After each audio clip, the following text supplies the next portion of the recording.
Here to set the record straight is investigative journalist Eric Felton and Congressman Devin Nunes, House Intel Committee ranking member. Congressman, this all happened a week ago, but we're hearing about it now after a horrifically bad debate performance by the guy they thought was going to drop in with all this cash and take it from the socialist. How convenient.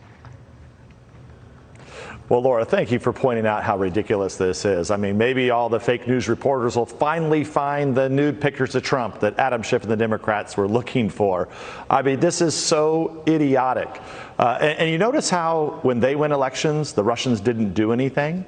So if the Russians supposedly and Putin only like Republicans, why did they let the Republicans lose the House of Representatives and Nancy Pelosi won last time? I mean, this is just, it's never going to stop because they don't have any other issues, it seems like.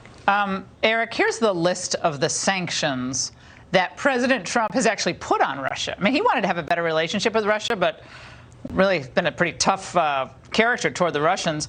Sanctions for $10 million in the hacking scheme, sanctions for in 2018, election interference, sanctions for Syria, sanctions for the Salisbury attack, sanctions for human rights abuses, sanctions for Ukraine, sanctions for Venezuela dealings. That's just a smattering of what we've done toward the Russians. So how does any of this even make sense as a factual matter?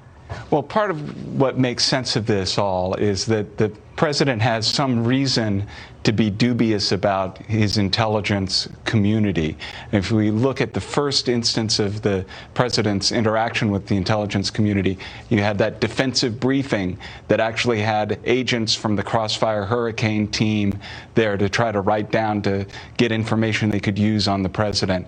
The FBI also lied about the FISA court to get information that would allow it to do wiretaps on Carter Page. I reported last week at Real Clear Investigations that the FBI team met with Christopher Steele in Rome a month before the election and gave Christopher Steele highly classified information. So there are all these reasons for the president to be distrustful of his intelligence community, which is a really damaging and dangerous thing. You need trust and cooperation between the chief executive and the intelligence community. Yeah, so former CIA chief and noted Russian hoaxer John Brennan tweeted today, "We're now in a full-blown national security crisis. By trying to prevent the flow of intel to Congress, Trump is abetting a Russian covert op to keep him in office for Moscow's interests, not America's." Okay, Congressman, is there any evidence that Trump tried to keep this briefing from any of you? No, I mean, it's totally idiotic. And don't forget, I think another thing that happened today that really set them off is yesterday, the President of the United States summoned back Ambassador Grinnell from Germany. Ambassador Grinnell, a very accomplished person, has done a great job in Germany, has really led the fight for NATO to pay more. And so this is somebody that they don't want because he's not one of them, and they know that they can't control Ambassador Grinnell. And that's been one of the problems throughout the whole deep state affairs that we've been dealing with for 3.5 years.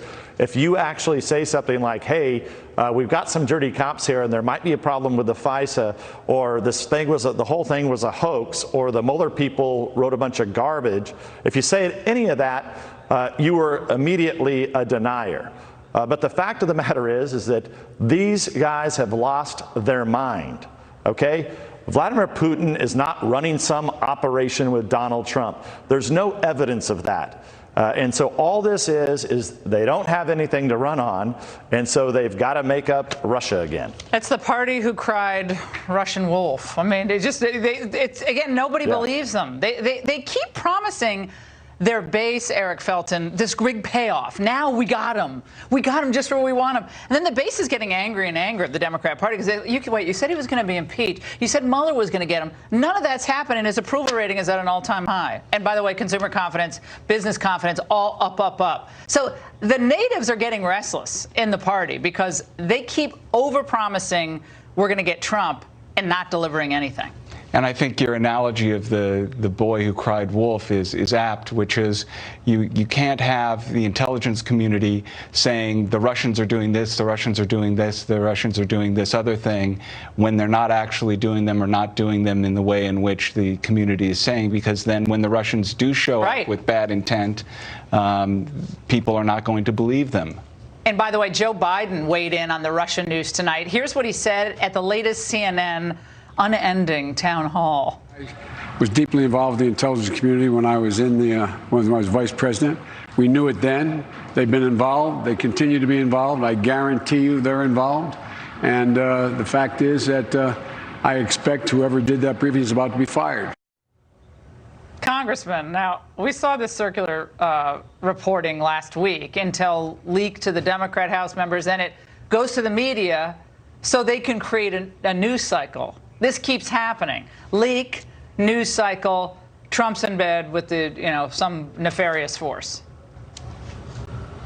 Yeah, this is the same play that they run over and over again. It's like the old famous movie Groundhog Day.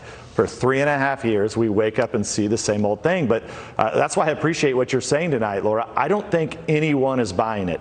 I just left a huge Republican dinner here in the San Joaquin Valley of California. President Trump was out yesterday. It was actually a joke tonight. Everybody was talking about how the new thing is, oh, they're back to Russia again. Nobody's going to believe this garbage.